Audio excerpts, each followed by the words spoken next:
Assalamualaikum warahmatullahi wabarakatuh.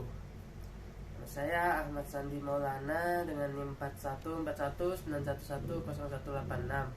Di sini saya dari Fakultas Teknik, jurusan Teknik Elektro, reguler 2, Mercubuana Meruya. Di sini saya akan membuat video untuk mata kuliah Kimia Elektro tentang sel elektrokimia.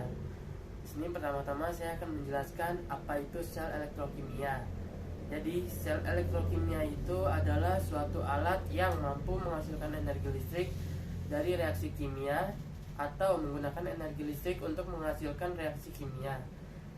Nah, sel elektrokimia ini yang menghasilkan arus listrik disebut dengan sel volta atau sel galvani, dan sel yang menghasilkan reaksi kimia itu disebut dengan sel elektrolisis.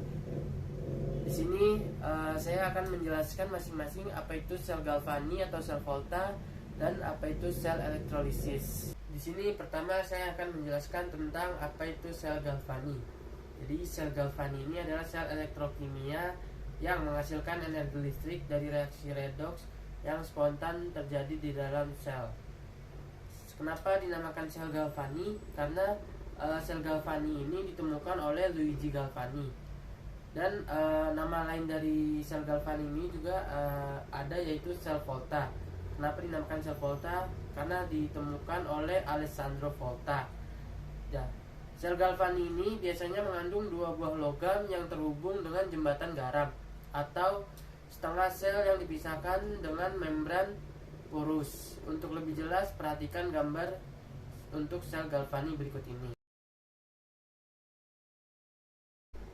Jadi jembatan garam adalah dinding berpori yang memisahkan katoda dan anoda sel volta. Jembatan garam adalah ruangan elektrolit yang mempertahankan kenetralan pada batang elektroda.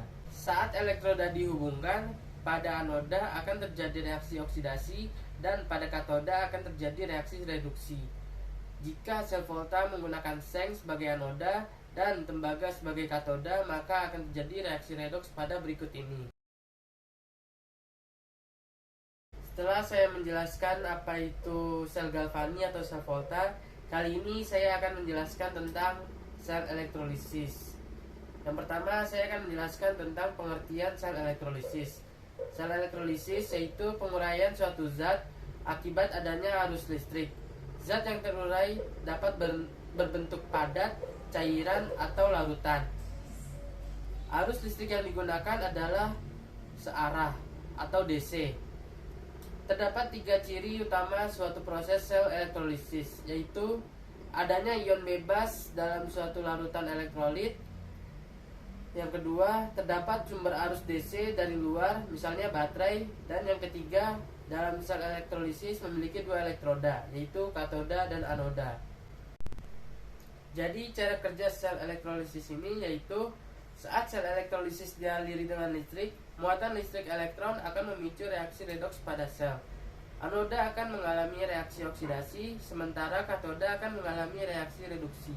Singkatnya, reaksi redoks tidak dapat terjadi secara spontan, harus menggunakan bantuan dengan energi listrik.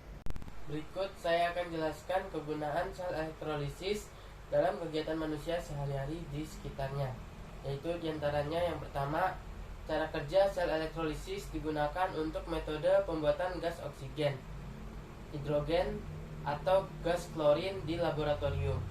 Yang kedua, digunakan pada proses penyembuhan logam menggunakan logam mulia seperti emas, perak, atau nikel. Yang ketiga, dimanfaatkan untuk proses pemurnian logam kotor. Logam kotor diletakkan di anoda, sedangkan logam murni ditempatkan di katoda.